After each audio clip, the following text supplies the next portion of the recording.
In this video, we're going to take a look at this. And what is it? Well, it's got this rotary control on the side and some sort of window on the front. And if we take a look on the other side, there's a big red switch and a slide to lock it out. And on top, there's this big shiny silver grill. I'll give you a hint, it uses tape and it's pretty old.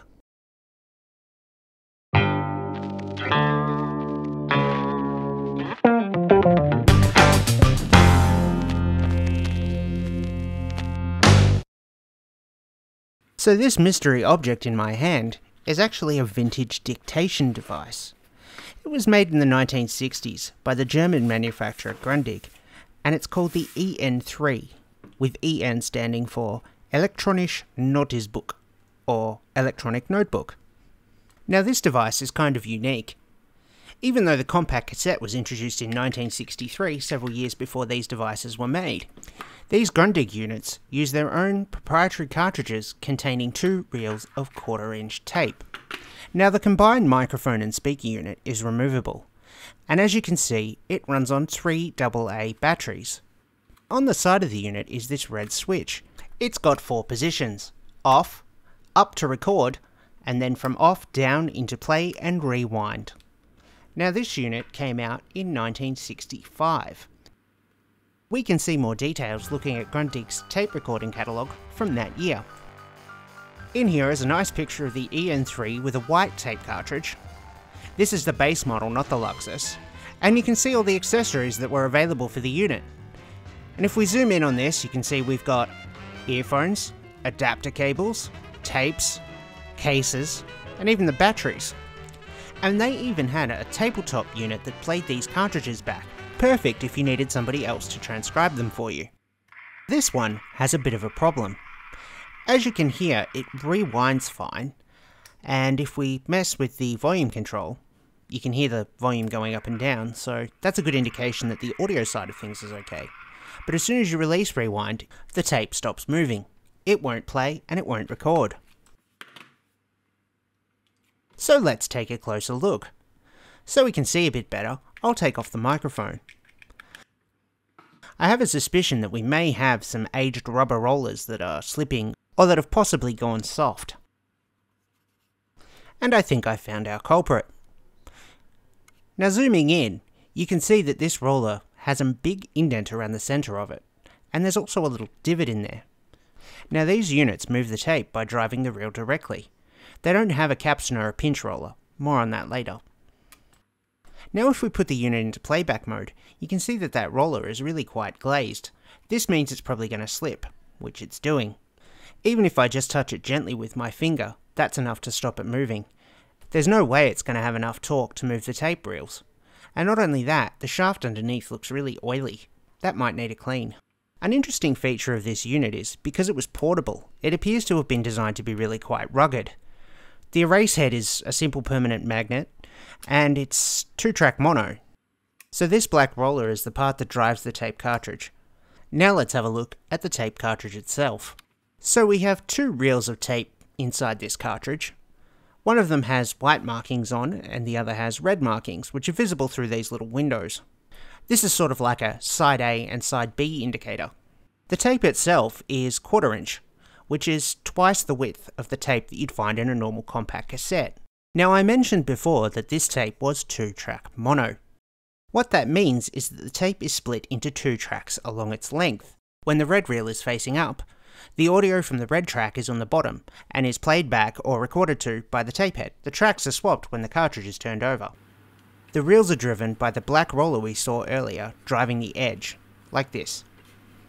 Now we'll open up the tape cartridge and have a look inside.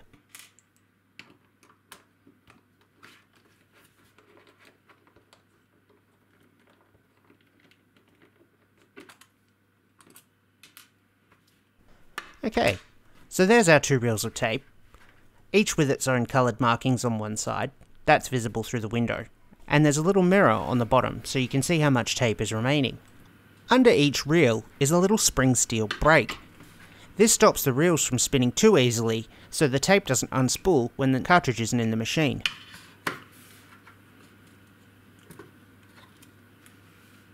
And there's our 2 reels of tape. Now let's open the unit up. We'll take the batteries out. Oops, they're rolling away. Undo this screw that holds the front panel on.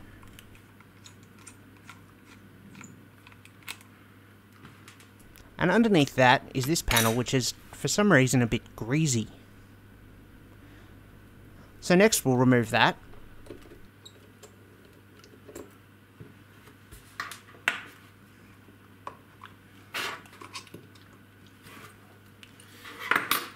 And that gets us access to the mechanism and to our slightly dodgy drive roller.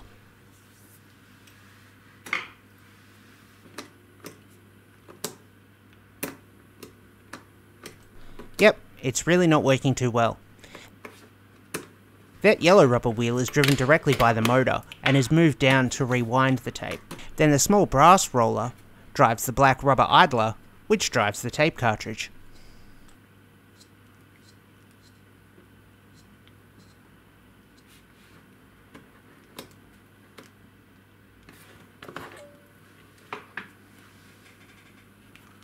Let's take the back panel off and have a look at the motor and the bottom side of the mechanism. There's that yellow roller I mentioned earlier. It's driven directly by the shaft of the motor. On the inside of the back cover, there's this sticker with the date of the 21st of July 1978. I'm guessing this is the last time this unit was serviced. Well, first things first, let's give this roller a clean.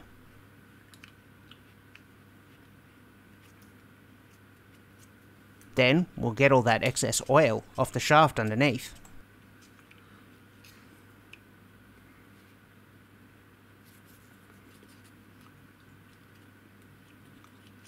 Oh, it's almost working.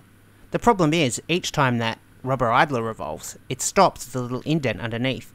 And that indent, I suspect, was made because the unit was left in the play position and it was pushed up against that little brass roller. As the rubber softened, it's made a little divot there, and it's stopping. We might have to get a little more drastic. Zooming in, you can actually see it is quite deep. Well, I think the easiest way to fix this will be to use some sandpaper to scuff back the surface of the roller so it grips a bit better, and also so that we can either smooth the edges of that divot out so it doesn't stop, or remove it completely. While I'm at it, I'll also get rid of any rubber residue that's transferred to that little brass roller.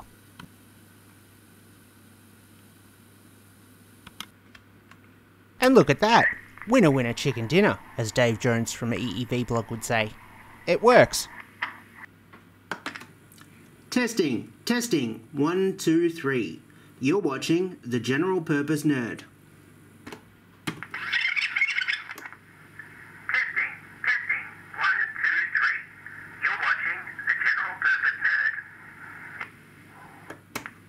So turning the unit over, you can see the red, blue and yellow wires that connect to the microphone sockets at the top. You can also see the back of the board. And here's a close-up of the front. It's pretty simple. There's 4 transistors and a bunch of passive components.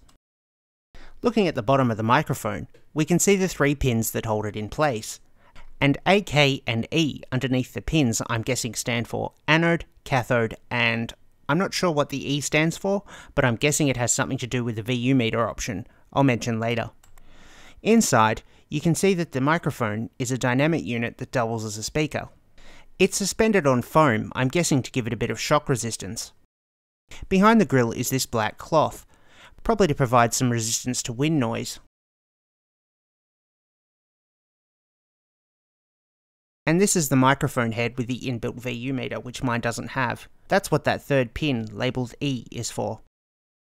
Let's give the heads a clean, and try recording something a little longer. This is a test recording made on the Grundig EN3 Luxus. As you can hear, the audio quality isn't really fantastic, but it's okay for voice purposes. Given this unit's age and its size, it's actually not too bad. Given this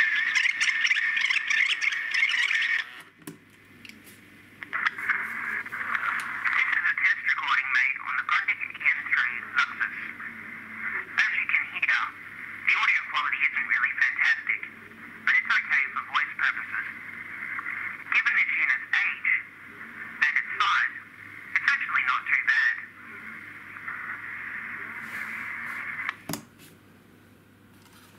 Now you may remember me mentioning earlier that part of the reason that this unit's speed is a little bit wobbly is because it doesn't have a capstan or a pinch roller. What are those, you ask? Well, if we zoom in on this picture of a standard cassette deck, you'll see that the pinch roller is actually that large rubber roller, and the capstan is the part above it, that steel shaft. And basically the pinch roller is called that because it pinches the tape against the capstan, and the capstan spins at a constant speed, which moves the tape nice and smoothly and eliminates any wow and flutter. That is low frequency speed variations and high frequency speed variations in tape playback. If we take a look at this cassette mechanism without a tape in it, in action, you can see how the pinch roller literally pinches the tape against the capstan. And with the tape in place, you can see the pinch roller moving up inside the tape at the bottom right there. Before anyone asks, yes, I did try and record some music to this tape, but unfortunately because it's fairly unstable speed-wise and because it's designed for voice and has a pretty limited frequency range, it didn't sound very good. Take a listen for yourself.